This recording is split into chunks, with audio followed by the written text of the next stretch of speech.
बहुत समय पहले की बात है। एक बहुत ही सुंदर और घना जंगल था।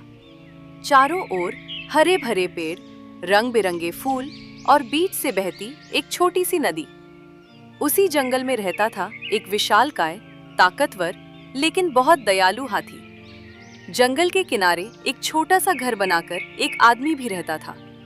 और उसी जंगल में थी एक बहुत ही चालाक और चालबाज लोमड़ी। ये जंगल मेरा घर है। मैं रोज नदी में नहाता हूँ, पेड़ों की छाया में आराम करता हूँ। काश सब लोग शांति से रहें।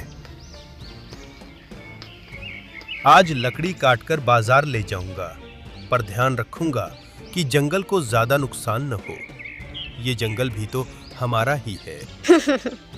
हाथी इतना ताकतवर है और आदमी इतना समझदार। अगर दोनों दोस्त बन गए तो जंगल में मेरी कोई नहीं सुनेगा। कुछ करना पड़ेगा। लोमड़ी के दिमाग में एक खतरनाक योजना बन चुकी थी। वो चाहती थी कि हाथी और आदमी आपस में लड़ पड़ें।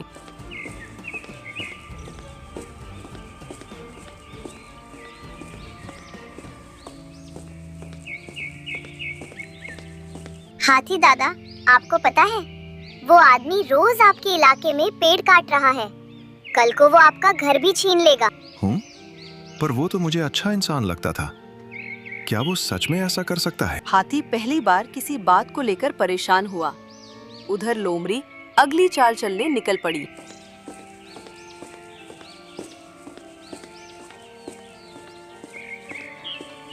भैया, वो हाथी आपसे नाराज है।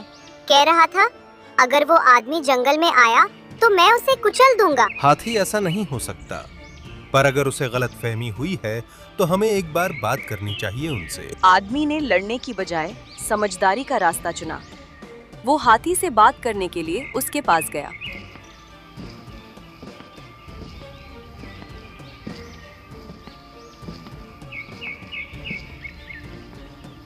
हाथी भाई, मैं आपसे डरता नहीं, पर आपसे दुश्मनी भी नहीं चाहता।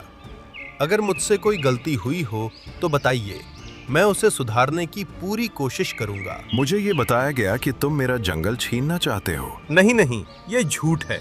मैं तो बस जरूरत भर लकड़ी लेता हूँ। मैं जंगल को बचाना चाहता हूँ। दोनों सारी बातें सुनकर हाथी और आदमी समझ गए कि कोई तीसरा बीच में जहर घोल रहा है। वो दोनों गए लोमड़ी के पास। लोमड़ी, इधर आओ। तुम दोनों को अलग अलग बातें क्यों बता रही थी? ताकि हम दोनों आपस में लड़ें? अरे, मेरा मतलब ये नहीं था। मैं तो बस मदद कर रही थी। मदद झूठ से नहीं होती। तुम हमें लड़वाना चाहती थी। लोमड़ी के पास अब कोई जवाब नहीं था। वो समझ गई थी कि उसके चाल के बारे में सबको मालूम पड़ गया है। ताकत का मतलब गुस्सा नहीं होता, और समझदारी का मतलब डर नहीं होता। मुझसे गलती हो गई। मैं चालाकी में सब कुछ खो बैठी।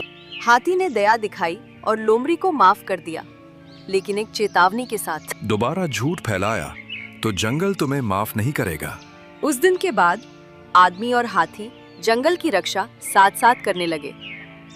लोमड़ी ने चालाकी छोड़ ईमानदारी सीख ली और जंगल पहले से भी ज्यादा सुंदर और शांत हो गया। इस कहानी से हमें यही सीख मिलती है, झूठ और चालाकी ज्यादा दिन नहीं चलती। बातचीत से हर गलतफहमी दूर होती है।